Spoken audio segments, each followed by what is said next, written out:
So good morning. Welcome to my talk, and I'm very happy to be, the many people is coming to attend it.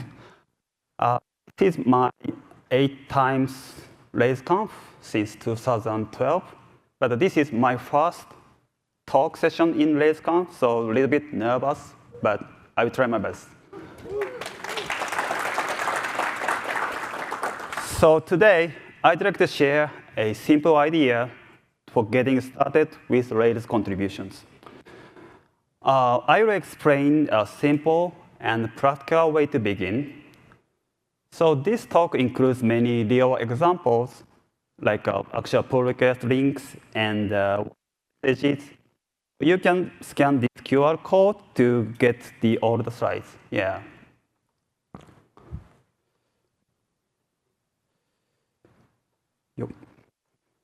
So let me introduce myself. I'm a Rails committer since 2022, and I maintain the active record Oracle Enhanced Adapter.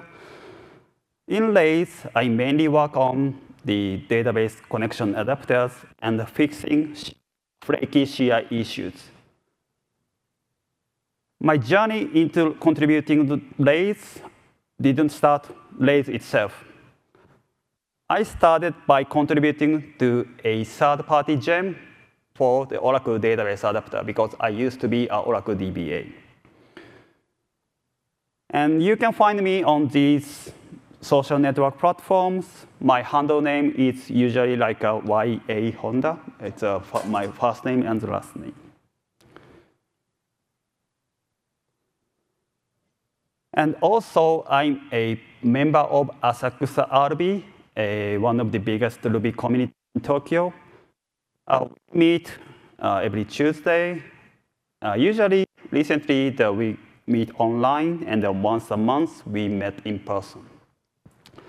So if you have a chance to come to visit Tokyo or Asakusa, please let me know. We always welcome the foreign or anywhere the Rubyist. Okay. So let's go to my point. So, like contribution looks hard, very difficult. For those who guys are interested in contributions, but adding new features or even improving the documents, you guys need to understand how the gem works. And also in Rails, unfortunately, the good fast issues are very taken fast. So when I checked in early July, all of the good fast issues were closed. So there's no good fast issues in Rails right now. And also, the Rails has a huge code bases and a lot of the modules, so it may be hard to know where to begin.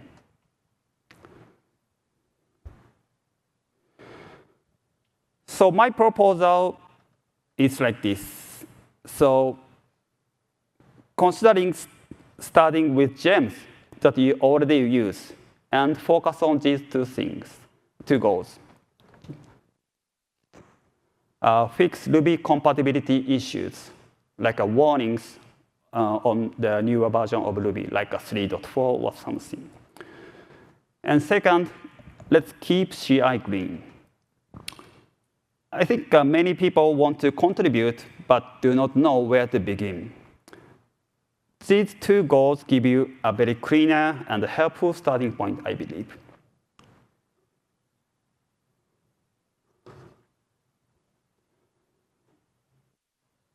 So why does this approach work? For the compatibility, you actually use these old gems. So I think it's easier to understand what gem is doing, and should be easier to test. And also, you can follow the existing pull requests. Like I will show the real ones in my talk. Let's say Rails address this kind of Ruby 3.4 incompatibility, something like that. You can refer them as references. For the CI, some gems have no, or some gems have kind of broken CI. just make CI green. You can show that your changes are working, and it will help others' contribution too.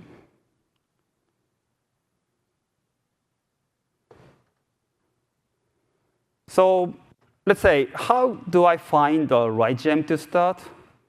So at first, I would suggest to check your application gem file log. It's the Rails one. I'm not sure if link is working. Oops. Oh, forget about it. Looks like network is not working well.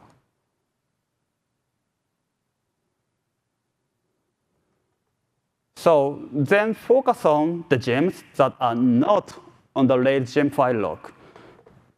Because this gem file, which is listed in the Rails gem file log, already Ruby 3.4 or maybe the Ruby 3.5 development compatible because of the active contributors, including me. But your gems, or maybe I would say the third-party one, might not like this. So fixing them, your gems would help you upgrade to use the newer version of Ruby, like let's say Ruby 3.4, something like that.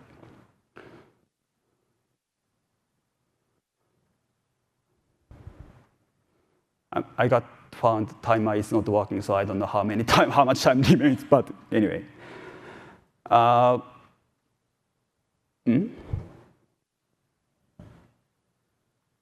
so here is a list of the Ruby 3.4 compatibility fixes. You can do it right now.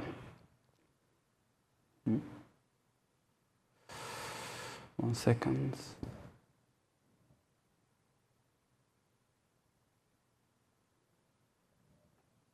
Oh, looks good. So Ruby 3.4 was released in December last year, but it's still quite new. Let's look at some common compatibility changes you can already fix today. I will talk about the chilled strings, URI parser changes, bundled gems warnings, and change to hash inspect, and changes the error message quotes. I think each one is very small and practical, so this will keep your code and gems ready for the latest Ruby.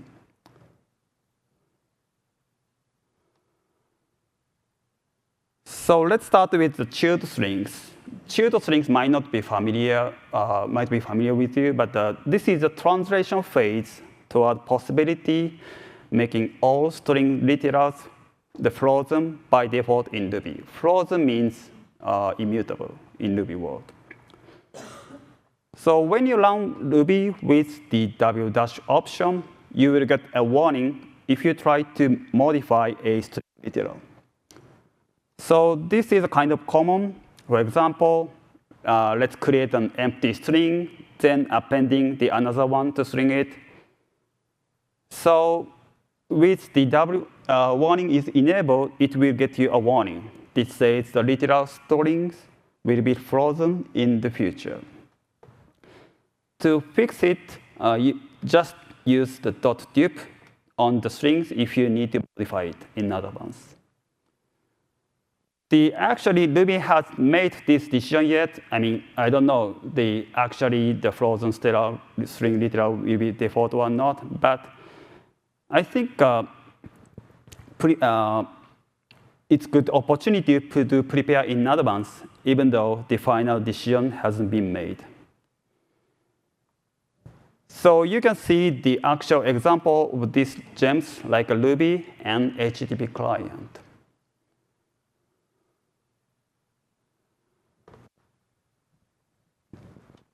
Another one is the URI default parser changes. So in Ruby 3.4, the default parser changed from URI RFC 2396 parser to RFC 3986 parser.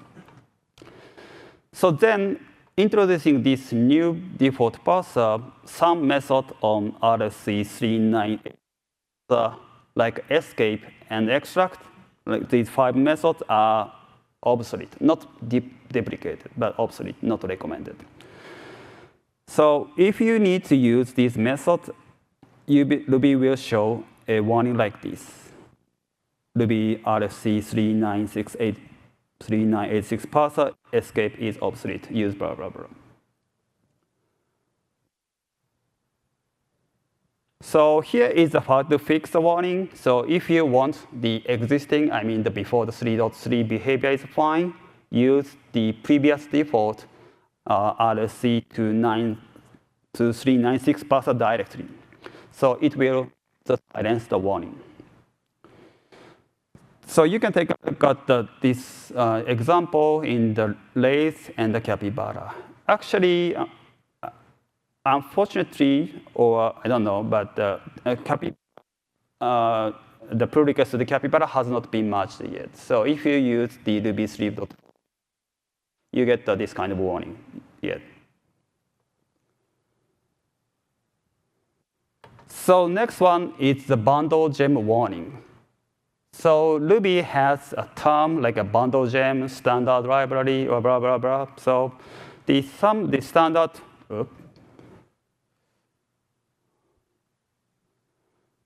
standard library is like OpenStruct and become a bundle gem starting in, I think, Ruby 3.5 in December, but maybe later. So this means they won't be loaded by default anymore. So, and then you are not familiar with bundle gem or this kind of term, please visit stdgems.org. So it explains what the bundle gems are and what is the list of the standard gem. It's very helpful. So to fix these warnings, added the affected gem to your gem spec or gem file. So for example, if you use allStract, adding the spec should stop the warning. But for the OpenStruct, please consider to replace the OpenStruct with something else like a Struct, because OpenStruct is much slower than Struct and could cause the security problem. So it's already not recommended or not it's deprecated in Ruby 3.0. Here are some references you can refer if you want to fix this kind of warning.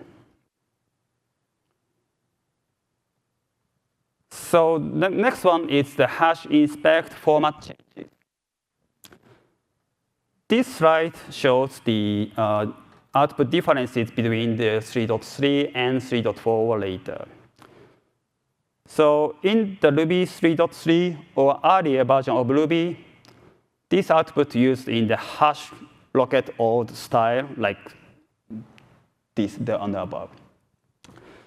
In the Ruby 3.4, it switches to the column-based format like a column 1, like introduced in the Ruby 1.9. I think it shouldn't affect the actual application, but if your test cases depend on the extract inspect messages, they might fail. So you can refer the Rails pull request to how the Rails handle this one. So it actually, instead of writing the test output, literally it depends on the hash inspect output.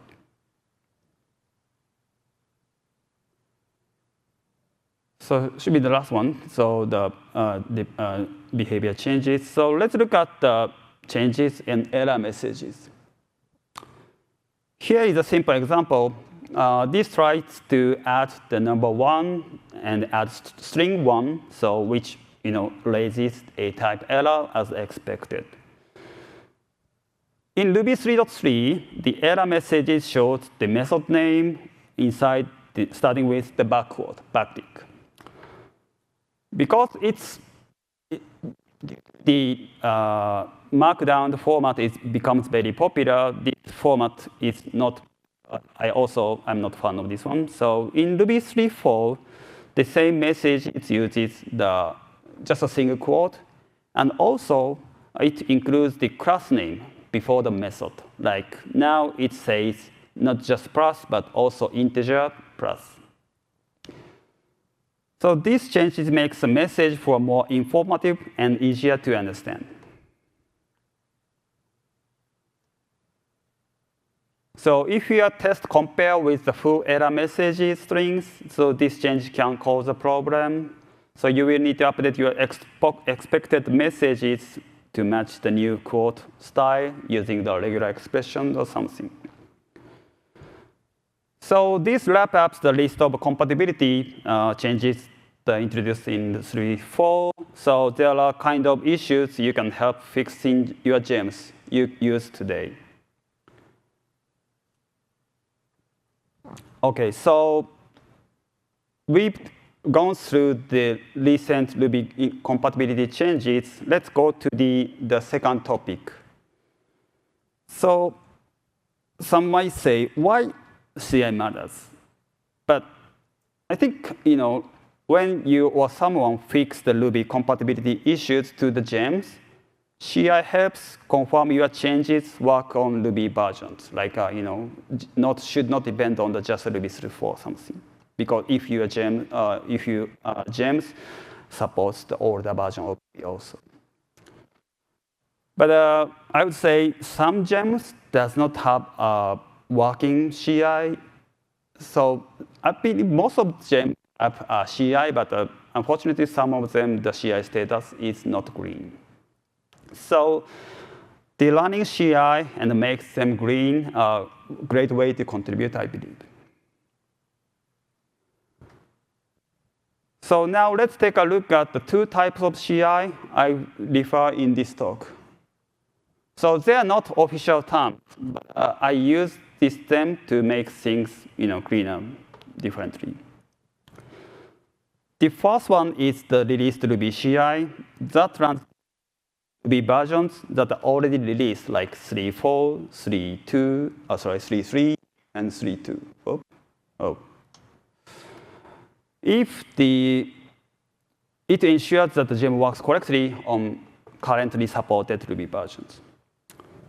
The second one is the development Ruby CI. This runs Ruby under the development like 3.5.350 development. So it will help detect the compatibilities, change it, and prepare for the Ruby releases. So today, I just explained the introduced 3.4 compatibility changes, but there's another version, the Ruby 3.5 is in developed. So like a CGI maybe removed something. So this kind of setting, CI would help to find this kind of incompatibility in advance. So this is what I call GitHub Actions. Everyone is familiar with this one. So this example shows the very basic GitHub Actions that runs tests on 3 Ruby versions with warning enabled by setting the Ruby opt-w. Yeah, I didn't expect this kind of accident, but OK, I got finally found this timer is working now. OK, so for the released version of Ruby, just added run test with Ruby opt-w, or if you are using the RSpec, added the -- warning to RSpec file. I think some of you runs the applications in production without showing the warning, but it's kind of annoying. But for the enabling the warning for the test, would catch the compatibility issue very early. So I strongly recommend to enable the warning in the test. So, and I will say this test is mandatory. So every coming pull request must pass this CI before merging or before release. So this is the development Ruby CI. This YAML a little bit complicated, and some of them do not agree with my one, but it helps catch up compatibility issues before Ruby 3.5 is officially released this December. So this GitHub Action setup runs on only a daily schedule. So it's just running on schedule, not on pull request.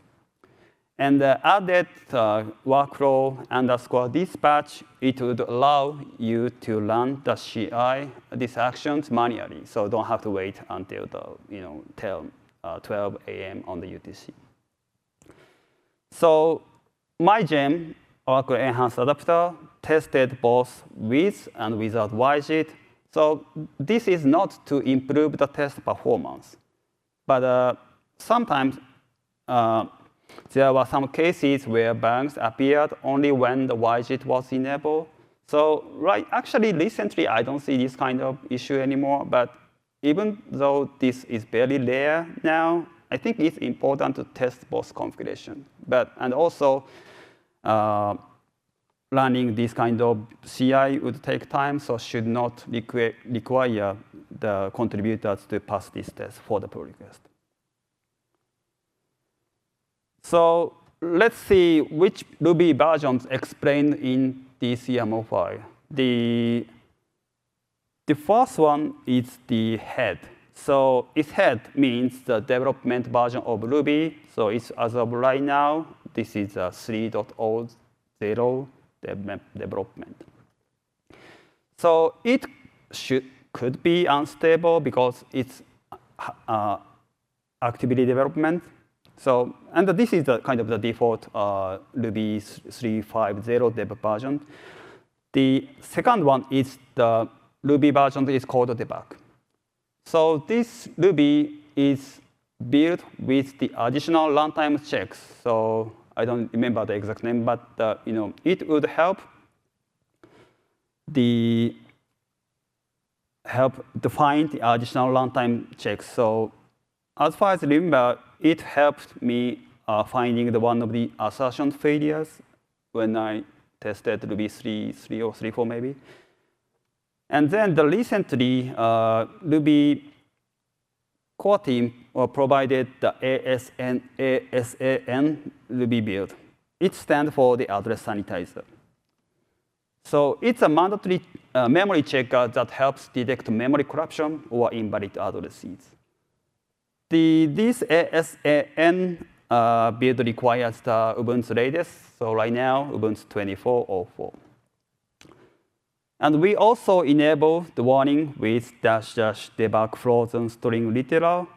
So I explained the chilled strings, and by adding this option, it will tell you where the string was created. So the previous warning just said if the string is mutated, but it doesn't tell where the original string was made.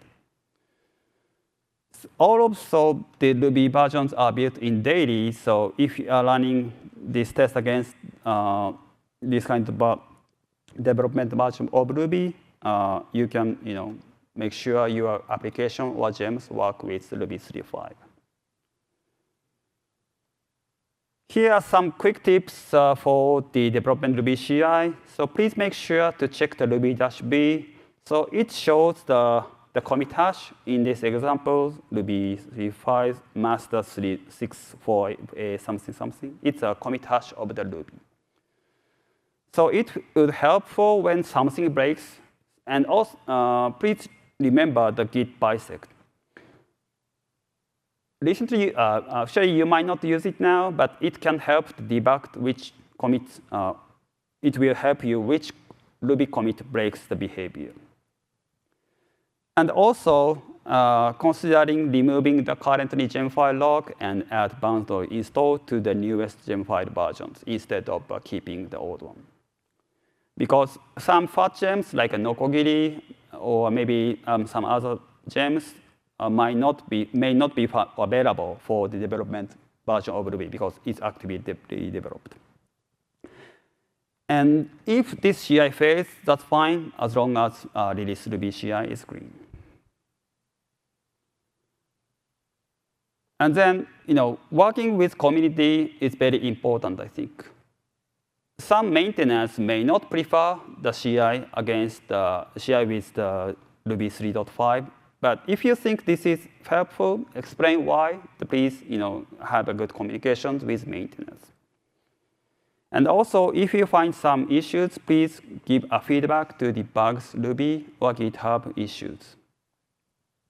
And if you have a chance to open the pull request, response may take time, so please be patient, and it's very normal. So let's talk about what you can start doing today. So find a gem you can contribute and test for the compatibility issues and set up for the CI, and then for submit for your first, maybe, the contribution to each gem. So thanks for listening. So this QR code, these slides, links to today's presentation. So find me on these platforms. Thank you.